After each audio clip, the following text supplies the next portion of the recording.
The readings today strike me as some wonderful readings. I love the one between Esau and Jacob, this battle between these two brothers. And I love the fact that Esau just wants a good meal. And Isaac is the cook. When I was in elementary school, it was back in the 70s, and like many young people, we would try to act out things in our lives that felt uncomfortable. So we would play war. It was the time of Vietnam in elementary school.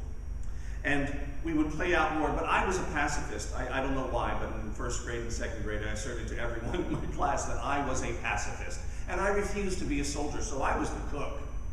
At one point in time during one of our games, the two sides who were battling in this battle, I became the object of their battle, and they would try to steal the cook so that they would have food, and I would then make mud pies for the other team, and then they would steal me back, and I would make mud pies for them.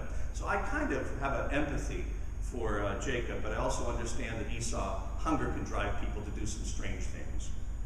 I also very much appreciate this reading from the Romans, and I am reminded how important it is for us to live in spirit.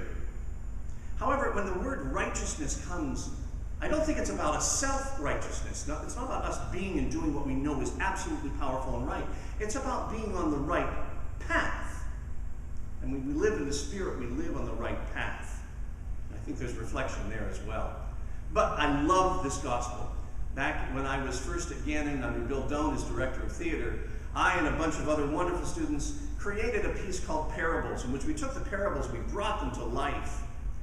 And what we learned was that these were stories which Jesus tried to share with people so that they had a better understanding of what their lives were like and what they were being called to do as faithful people. He says, listen, over and over again in the parables. And so we're invited to listen to the story. These aren't allegories. These are actual stories from which we see great reflections of what our lives could be like. When I read the story of the sower and the seed, I think about not just who I am, although that's important.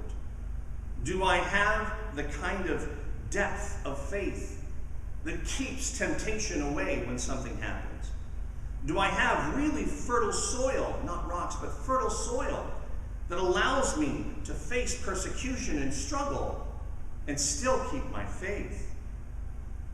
When I hear the word of God, am I distracted by the need for worldly things, thorns that seem to grow up around me? Or am I grounded in fertile soil? Have I nurtured in myself this notion of spirit, this place for spirit and for God in my life, so that when I hear the word of God, it actually does sink in? These are good questions for us each to ask ourselves all the time. But we also have to ask ourselves, because many of us are involved in ministry, where are we throwing the seed?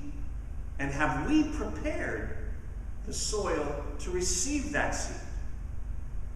We sometimes get frustrated with the fact that not everybody hears the word of God or responds to the prayers or responds to the gospel in the way that we do. Not everybody has the same soil that we do. They haven't been given the opportunities that we have been given. They haven't been given the training or the space for God to enter in. Sometimes it's a matter not just of knowing where to throw the seed, but preparing the soil. What do we do, for example, to make sure that we help keep evil away from ourselves, temptations away from others? How do we protect people in our communities? How do we engender and strive and preach a gospel of love? How do we help other people to understand that gospel, to be able to embrace that gospel? I think we sometimes preach and preach and preach, but we don't always recognize what's happening in the congregations and in the communities around us. It's very hard to assert love of one another when you're hungry. It's hard to assert love of one another when you're prejudiced or biased. It's hard to assert love for one another when you're only worried about protecting what you've got and not sharing of your abundance. These are things that we can do. Make sure that people have enough. Make sure that people are protected. Fill the bottom layers of Maslow's hierarchy so we can get to that place. That wonderful place where we no longer worry about the flesh and can celebrate and recognize the gifts of the Spirit. It's not just about throwing seed, brothers and sisters. It's always about tending to the soil and preparing God's people to do God's work. Let us do more to prepare. And then when we do share the good news, fruitful things may happen. Amen.